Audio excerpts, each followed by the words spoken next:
बोला. नाही, यात एक प्रश्न असा आहे की नाही एकच दिनेश एकच नाही एक मिनिट आज जे मोदीने ट्विट केले का काय केले मला कल्पना नाही की दोषींना सोडणार नाही तर ज्यांनी या मुला मुलींवरती निर्दयीपणाने लाठीमार केलेला आहे, ज्यांनी मुलींचे कपडे फाडलेत, जे पोलिसांच्या वेशात न येता जे गुंड तिकडे घुसलेत, या गुंडांना पकडून त्यांना सुद्धा कठोर शिक्षा करण्याची जबाबदारी मोदी घेत आहेत का? हे गुंड कोणी घुसवले होते, हे गुंड कोणी आणले होते? आणि राजरोज फिरतात त्यांचे पण व्हिडिओ आहेत, अगदी ती काठ्या बिठ्या आणि पोलिसांच्या लाठ्या त्यांच्या हातात कुठून आल्या?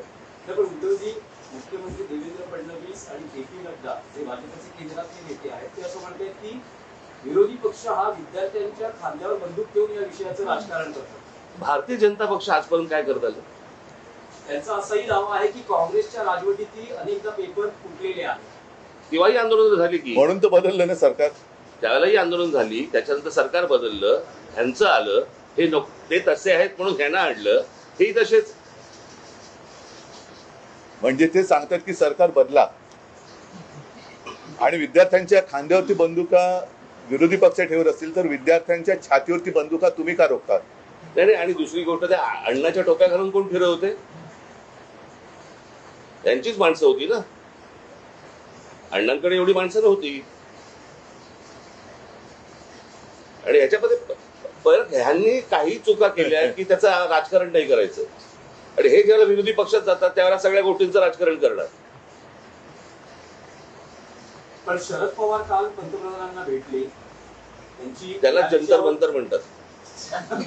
तेच आहे की त्यांनी तुम्हाला काही कल्पना दिली आहे का? कारण नाही, मला असं वाटतं विषयाला आता फाटे फोडण्याची आवश्यकता नाहीये. आम्ही सगळेजण आम्ही एक नाही ऐका मला बोलू तर द्या, मला बोलू तर द्या.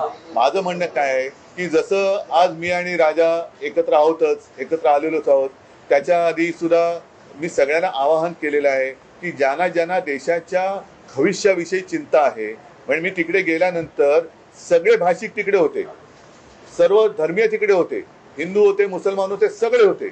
आता ज्यांना देशाचं, कारण हा देश जर का आपला आहे तर देशाच्या भविष्याची ज्यांना चिंता आहे त्यांनी पंतप्रधानांना भेटून त्यांची एक चिंता व्यक्त केली असेल तर मला माहिती नाही, तर नाही तर त्यांनी मुलांना भेटायचं, ते परवा तिकडे गेले होते. पंतप्रधानांनी आता मुलांना भेटण्याची गरज आहे. आणि नुसतंच असं जर का ढकलम गाडी चालणार असेल तर काय उपयोग नाहीये. नाही आता आपण जे म्हणालात, आम्ही रविवारी मोर्चा जाहीर केलेला आहे, तर रविवारी जर का पवार साहेब येत असतील, अगदी नरेंद्र मोदी येत असतील, देवेंद्र फडणवीस येत असतील, येऊन यात. म्हणजे विरोधी कशाला? एक फक्त विषय आहे की तुम्ही मोर्चाचं रूट सांगितलं, पण वेळ काय आहे, किती वाजता? सकाळी 10ची जमायची वेळ आहे, साधारणपणे 11:30 पर्यंत, 11 साडे 11 पर्यंत.